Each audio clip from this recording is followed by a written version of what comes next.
52장의 말씀입니다. 성경을 다 펴보세요. 성경을 다 펴보시고, 자, 성경을 다 펴보시고 말씀에 한번 우리가 집중해 보시기 바랍니다. 여러분, 한 해의 성경 일독은 좀 하시나요? 성경 한번 한 해에 내가 성경 일독을 한다라고 하시는 분 손 한번 들어보세요. 일독, 성경 일독. 반절도 안 되네. 그러면 뭐 성경 뭐 2독, 3독은 하시는 겁니까? 1독 이래서 성경 1독 이상 되는 분, 1독 이상 읽으신 분 손 들어보세요. 1독 이상, 한 번 이상 읽으신 분들. 그러면 성경을 한 번 이상 안 읽는다는 거예요. 제가 새벽마다 성경을 될 수 있으면 한 장씩 읽어 나가려고 지금 해서 대충 이제 성경의 내용을 이렇게 함께 말씀을 통해 나누고 있어요. 왜 그러냐면 우리 성도들이 제일 알아야 될 말씀이 성경이잖아요. 성경. 요즘에 보니까 신학교를 졸업하면서도 성경을 한 번도 읽지 아니하고 신학교를 졸업하는 신학생들이 많다고 그래요. 그래서 성경 진급 시험에 반드시 성경 시험이 굉장히 어렵게 나오거든요. 그래서 3년에 걸쳐서 목사안수 받을 때까지 매년 성경 시험을 봐요. 근데 그 성경 시험에서 떨어지면 구제할 방법이 없어요. 그만큼 성경 시험이 어렵게 나와요. 왜냐하면 성경을 가지고 말씀을 전해야 되기 때문에 성경 시험을 매년 어렵게 보는 거예요. 그런 것처럼 우리 성도들은 늘 말씀을 가까이 해야 되는데 말씀을 자꾸 읽다 보면 우리가 영적으로 우리의 신앙이 충만해져요. 하나님의 영이 그 말씀 속에서 내 속에 들어와서 우리의 심령을 충만하게 만들거든요. 그러니까 한 주간 말씀을 가까이 한 사람과 말씀을 가까이 하지 않은 사람의 차이가 어디 있냐면 그의 영적인 심령의 상태가 달라져요. 거기에 있어요. 말씀을 가까이 하면 우리 영적인 심령의 상태가 아주 충만해지거든요. 근데 말씀을 가까이 하지 않으면 이 영적인 심령이 무뎌지고 세상적이 되는 거예요. 그래서 늘 우리 성도에게 있어서 영적인 충만함이 얻기 위해서는 하나님의 말씀을 가까이 해야 돼요. 가까이. 한 달 동안 우리가 감사절을 앞두고 성경 한 절 올리기를 하고 있어요. 이것을 여러분 단순하게 성경 한 절을 올리는 것으로 이렇게 끝나지 말고 그 성경 한 절을 통해서 묵상을 좀 해보세요. 그 말씀이 나에게 어떤 말씀이 되는가라고 한번 묵상을 해보시고 그 묵상한 것을 가지고 한 5분이라도 3분이라도 한번 기도 한번 해보세요.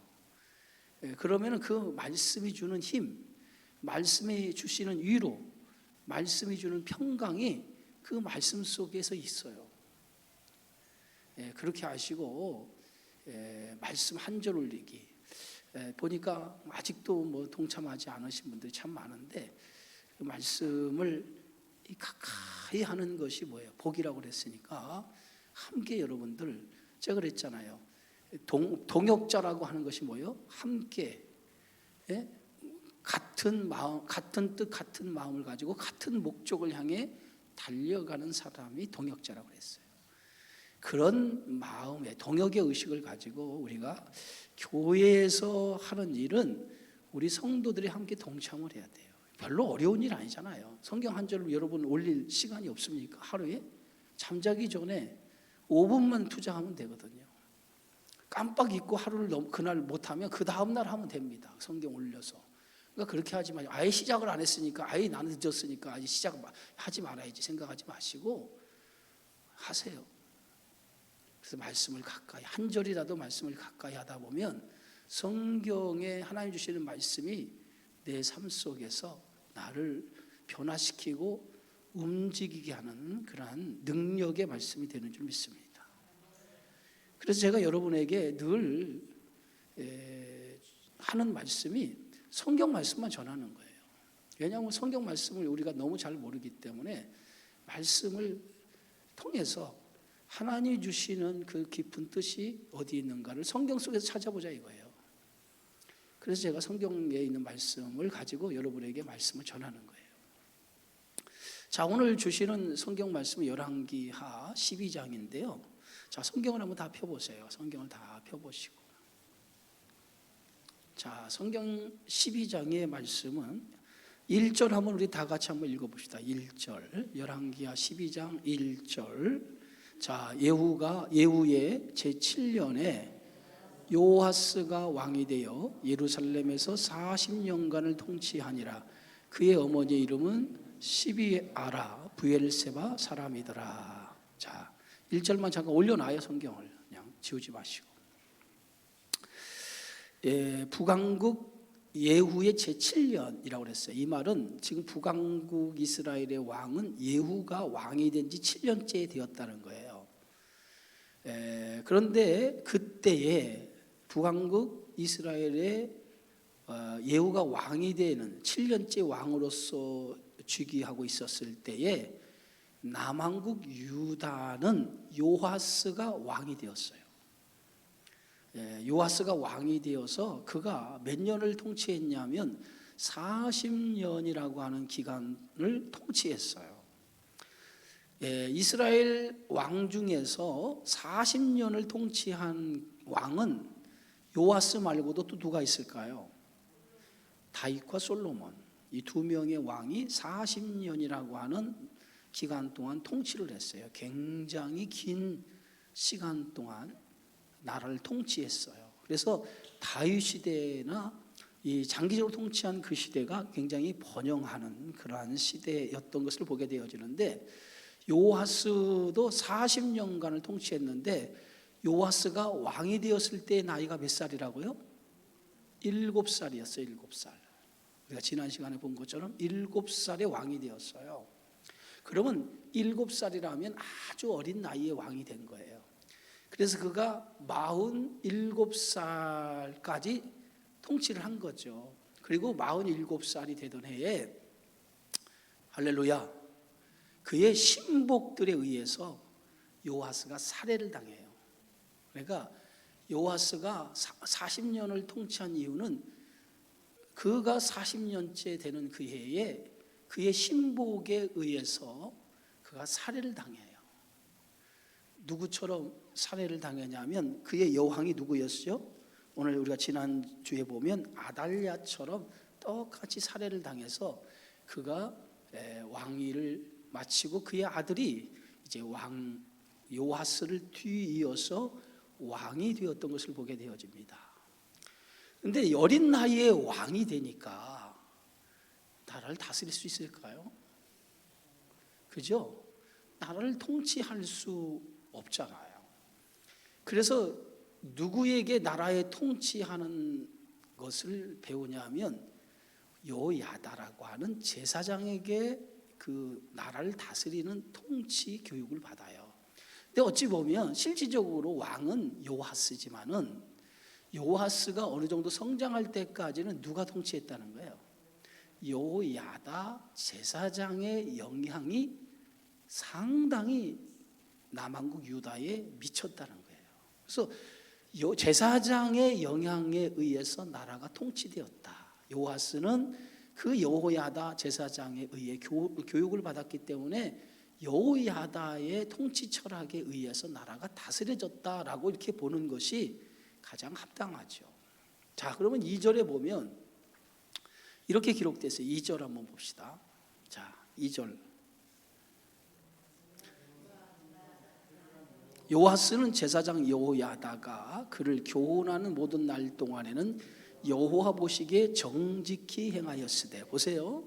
요아스는 이 요아스 왕이 제사장 여호야다가 그를 교훈하는 날 동안, 그러니까 어린 나이에 왕이 되었으니까 요아스를 가르치고 양육하고 통치 철학을 가르쳐 주신 것이 제사장이라는 말이에요. 그래서 여호야다가 교훈하는 모든 날 동안은 여호와 보시기에 정직히 행하였다라고 얘기하면, 이 말을 뒤집어 얘기하면 여호야다가 그를 교훈하지 않는 날은 어떻게 됐다는 거예요? 그러지 않았다는 거예요. 이렇게 얘기할 수 있죠. 여호야다가 그 요아스가 몇 년 동안 통치했다고 그랬어요? 40년을 남왕국을 통치했다고 하니까 요야다가 요아스 왕의 23년째 되는 해에, 통치 23년째 되는 해에 죽어요. 그러면은 결국은 그 나머지 기간 17년, 그렇죠?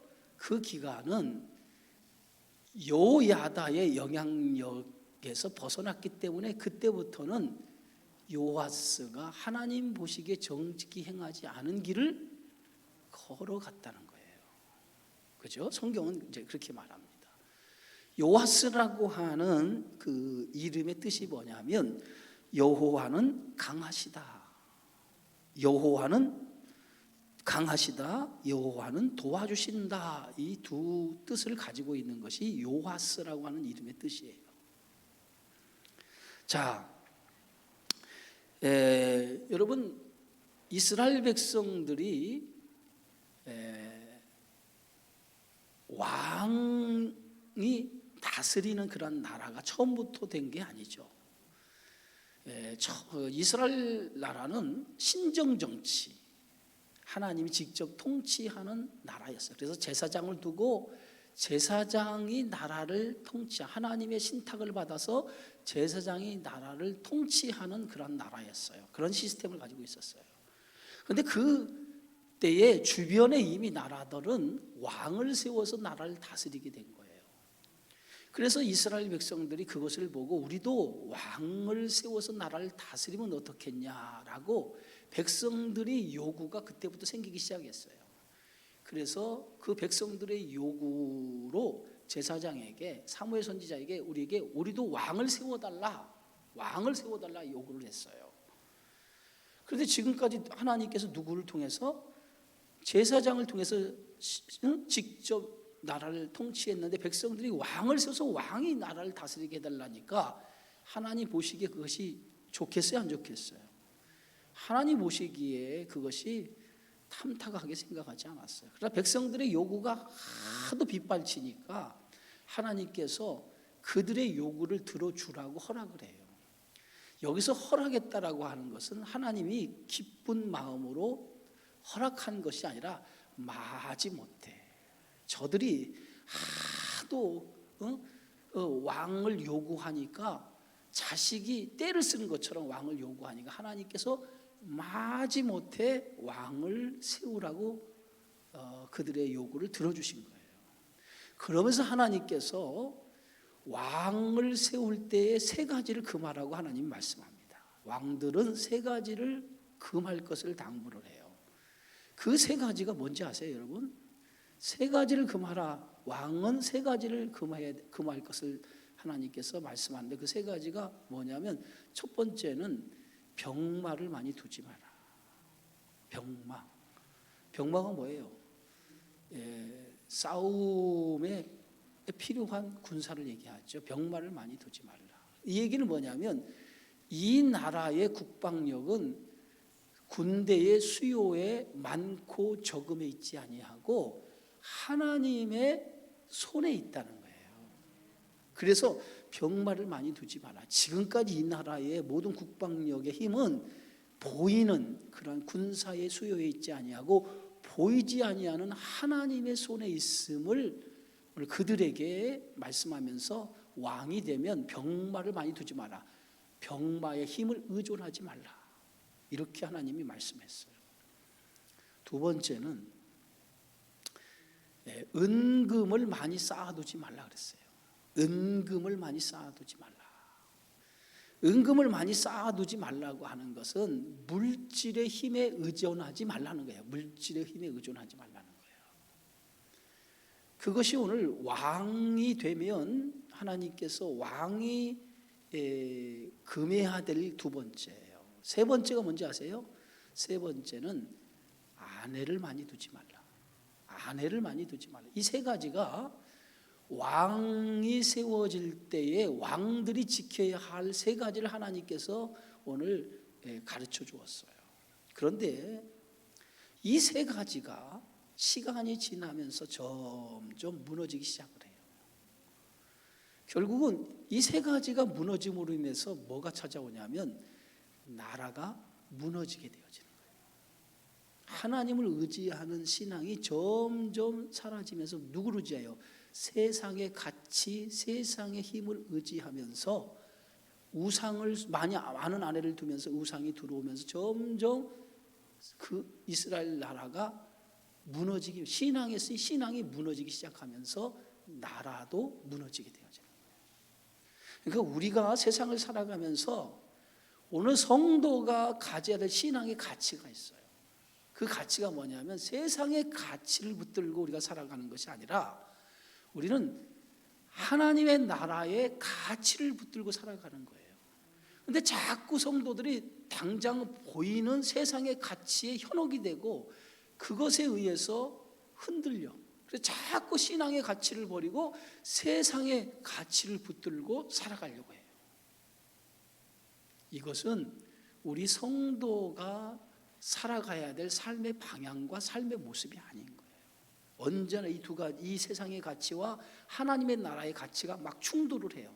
부딪힌단 말이에요. 살다 보면 부딪히는데 믿음의 성도는 그것을 부딪힐 때마다 우리의 신앙의 가치를 붙들고 그 가치를 가지고 살아가야 된다는 거예요.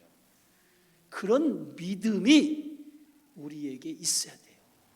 그런 믿음 없이 세상의 가치를 붙들면 세상 사람과 똑같은 사람이 되어지는 거예요.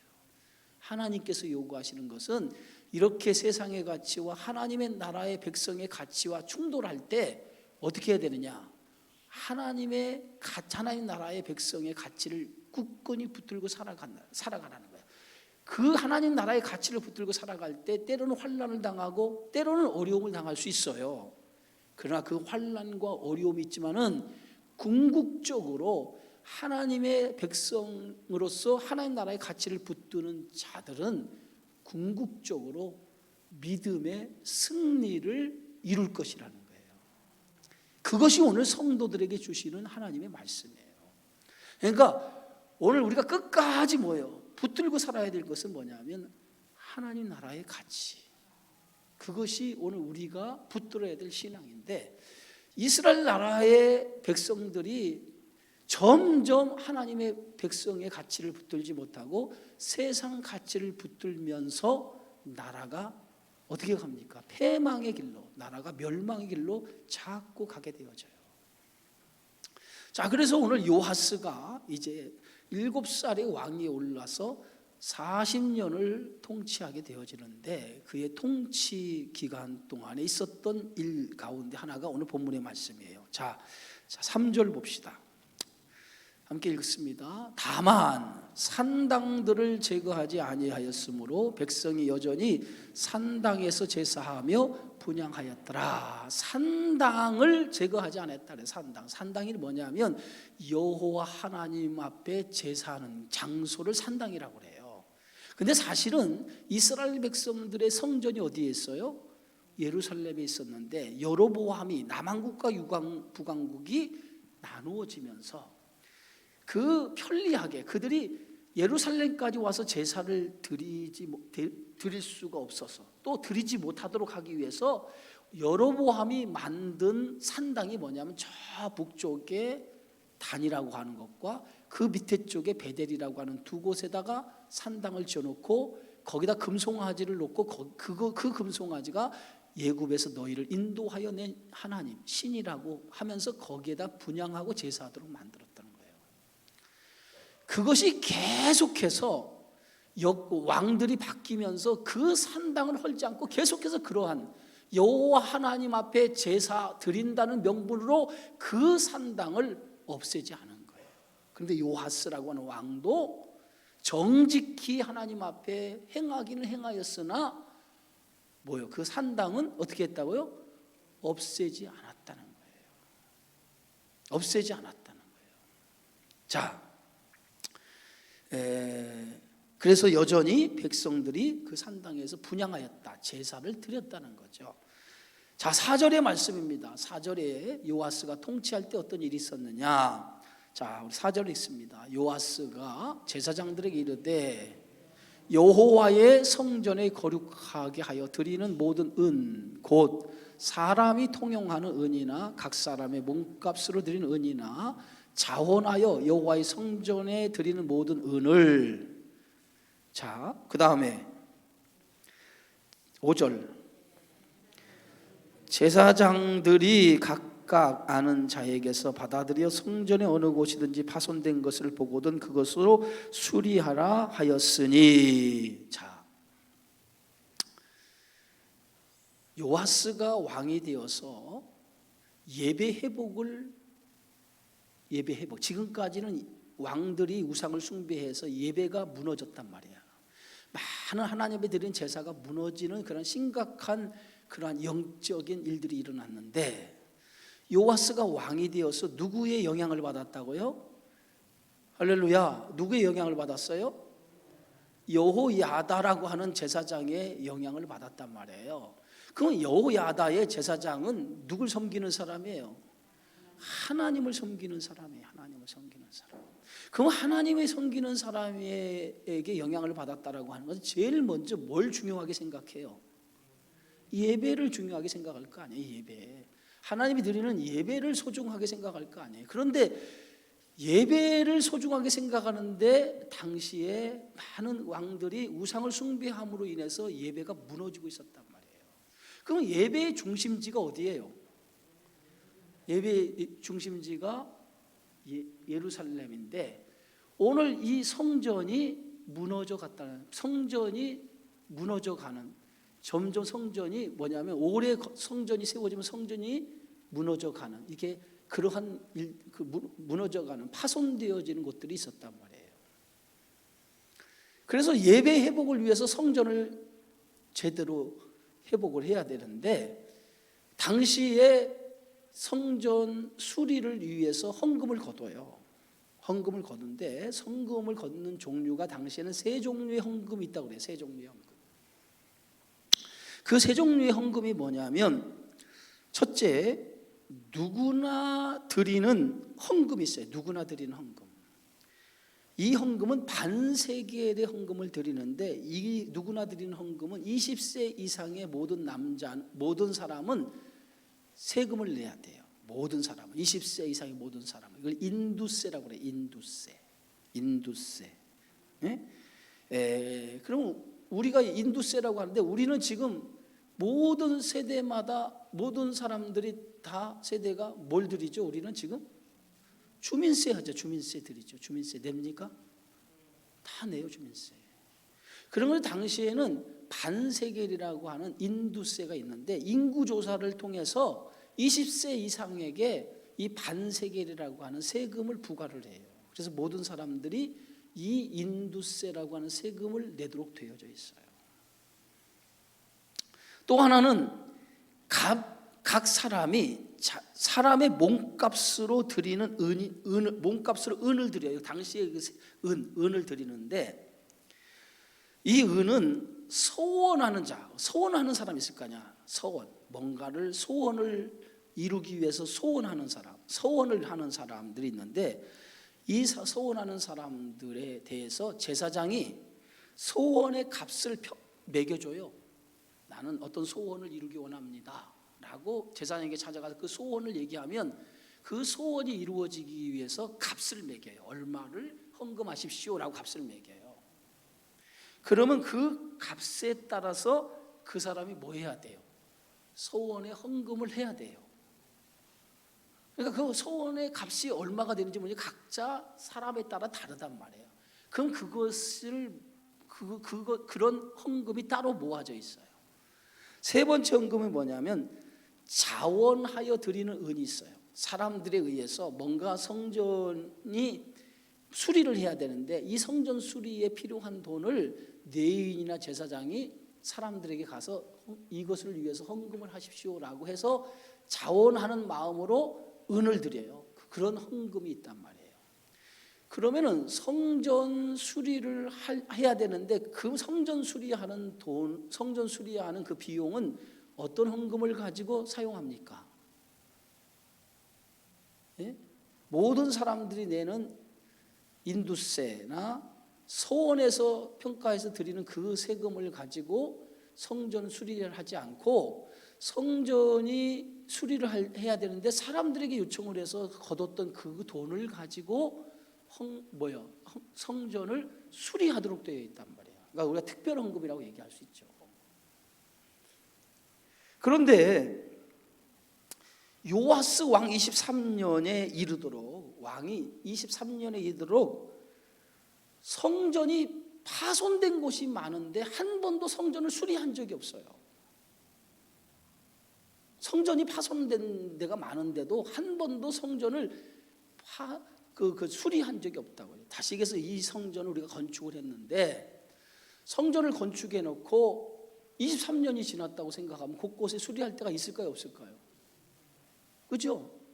곳곳에 성전을 수리할 때가 많이 생기는데 특별히 헌금을 성전 수리에 대한 헌금을 거뒀단 말이에요.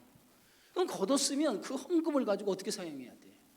성전을 수리하는데 그 헌금을 사용해야 되잖아요. 그래요, 안 그래요? 그러잖아요. 그런데 요아스가 왕이 된 지가 23년이 됐는데 한 번도 그런 헌금을 거뒀으면도 그 헌금을 거둔 거 가지고 성전이 파손된 곳이 많은데도 성전을 수리한 적이 없단 말이에요. 그래서 요아스가 보았어요. 왜 이렇게 왕이 된 지 23년이 됐는데 한 번도 헌금을 거뒀으면 성전을 수리하지 않았는가? 이유가 어디 있는가? 그 이유가 어디 있다고 생각하세요, 여러분?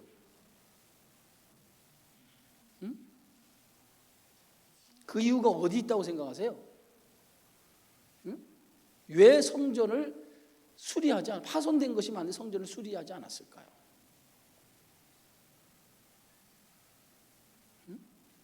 이유가 뭘까요?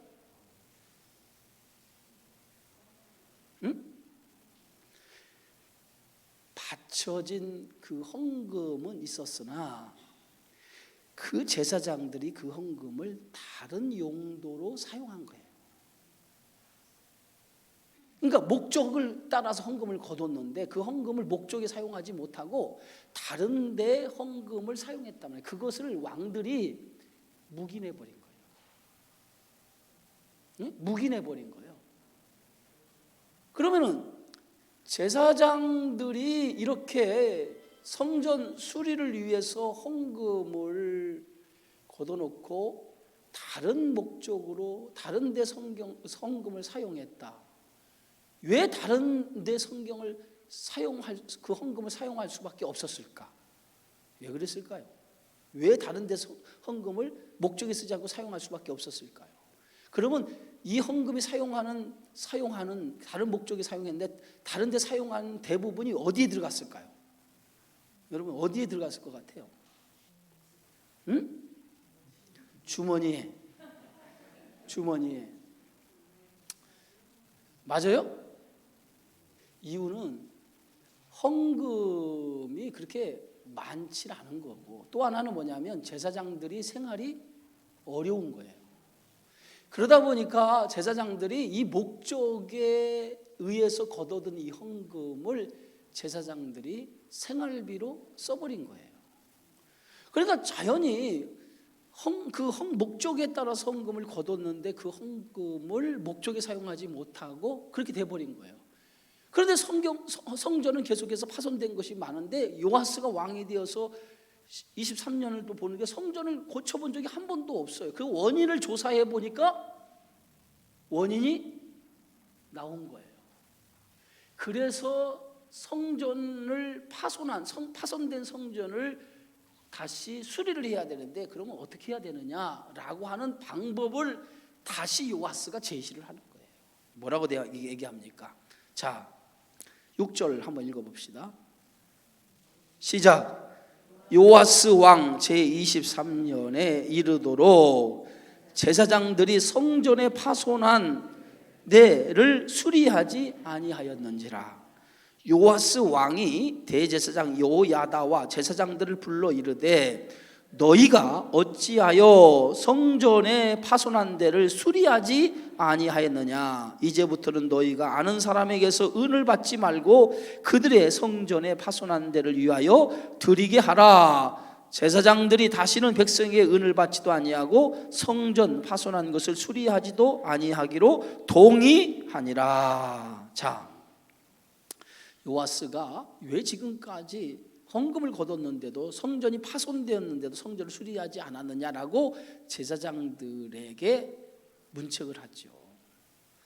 그러니까 요아스도 왜 성전이 파손된데 그 성전을 수리하지 않았는지를 대충 이해가 되는 거예요. 그래서 다시 성전을 수리하도록 강행을 해요. 왜냐하면 예배 회복이 중요하기 때문에 강행을 하면서 재정 관리하는 법을 바꿔요. 재정 관리하는 법을 바꾼단 말이에요. 그럼 어떻게 바꾸냐? 성전 수리와 성전 수리에 관계된 헌금, 그 헌금은 제사장들로 하여금 받지 못하도록 만들었어요. 네? 성전에 들어오는 모든 헌금은 제사장이 관리하는데, 이제까지는 제사장이 관리하도록 되어 있는데, 성전에 수리하는 특별 헌금은 제사장이 지금까지 관리한 것을 제사장이 관리하지 못하도록 만들었어요. 첫 번째야. 두 번째는 성전 수리 책임을 전에는 누가 졌어요? 제사장이 졌단 말이에요. 이제는 성전 수리 헌금을 제사장이 받지 못하도록 하면서 그 책임도 제사장에게 묻지 않도록 했어요. 세 번째는 뭐냐? 성전 수리하는 자들이 직접 그 헌금을 가지고 뭐해요? 재료를 사서 수리하도록 명령을 내린 거예요. 이렇게 요아스가 왕이 되면서 그가 성전이 파손된 것을 지금까지 방치하는 그것을 보고 예배 회복을 위해서 법을 바꿔서 성전 수리를 강행을 하기 시작한 거예요. 그랬더니 지금까지는 모든 성전 수리에 대한 헌금을 제사장들이 관리하던 것이 왕의 명령에 의해서 저들이 관리하지 못하도록 하고 성전 수리를 강행하게 되어지니까 이 일에 대해서 뭐예요? 제사장들이 동의를 했다는 거예요. 동의가 뭔지 알죠? 그들이 왕이 말한 그 얘기를 받아들였다는 거예요. 그것이 오늘 8절까지의 말씀이에요. 8절까지의 말씀이에요. 자, 요아스는 그러면 왜 성전의 복구, 성전이 파손한 것을 보수하는 데 힘을 기울였나? 왜 이렇게 법을 바꾸면서도 성전 보수에 힘을 기울였느냐? 중요한 이유가 있어요. 중요한 이유가 뭐냐면 백성들의 예배가 무너졌기 때문에 그것을 시급히 회복할 필요가 있었기 때문입니다. 모든 삶의 중심이 성전 중심이고 그들의 성전 중심의 삶은 예배 중심이에요. 성전에서 예배 중심의 삶이 무너지기 시작한다면 그들의 영적인 신앙이 무너지고, 영적인 신앙이 무너지게 되어지면 삶이 무너질 수밖에 없는 거예요. 왜? 이스라엘 백성의 신앙이 여호와 하나님의 신앙인데 그 신앙이 무너짐을 되면 뿌리채 흔들릴 수밖에 없는 거예요. 그래서 요시야가 왕이 되면서 성전에 파손한 것을 시급히 성전 파손을 강행한 이유는 성도들로 하여금 예배 중심을 회복하기 위해서 빨리 성전에 파손한 것을 복구하도록 명령을 내린 거예요. 우리의 신앙이 무너진 것 중에서 제일 먼저 무너지는 것이 예배가 무너질 때, 그건 심각한 위기가 오는 거예요. 그 예배의 회복이 우리 성도들에게 먼저 이루어져야 우리에게 주어진 삶의 회복이 이루어지는 거예요. 할렐루야. 반드시 영적인 것이 회복되지 않으면 육적인 것이 회복되지 않을 수 없어요. 그래서 성경에도 영원히 잘 돼야 범사가 잘 되는 거예요. 영원히 잘 되지 못하면 범사가 잘 될 수가 없어요. 그래서 예배의 회복이 이루어지는 것이 우리 성도들에게 제일 중요한데, 코로나19로 인해서 예배가 얼마나 무너졌습니까? 그죠? 그것이 어떻게 보면 습관화될 수가 있어요. 우리의 몸의 습관화처럼 될 수가 있어요. 그것을 빨리 정상적으로 회복되어져서 우리의 삶의 중심에 뭐가 이루어져야 되죠? 예배 회복이 이루어져야 돼요. 예배 회복이 이루어져야 돼요. 그것이 이루어져야 우리의 신앙이 회복되어짐을 통해서 삶이 회복되어지는 거예요. 요하스는 그것을 보았던 거예요. 무너진 제단을 수축함을 통해서 우리의 영적인 신앙이 회복되어져야 하나님으로부터 주시는 복을 얻을 수 있는 거예요. 오늘 여러분에게 혹시 무너진 예배가 있다면 오늘 회복하시기 바랍니다. 회복하시기 바랍니다. 회복하는 길만이 살 길이에요. 그래서 하나님 앞에 예배 회복을 통해서 우리의 신앙이 다시 세워짐을 통해서 하나님 말씀의 중심으로 세상의 가치가 아니라 하나님의 나라의 백성의 가치를 붙들고 살아갈 수 있는 영적으로 하나님 주신 힘을 가지고 살아가는 그러한 성도가 되어지기를 주의 이름으로 축원합니다. 기도합니다.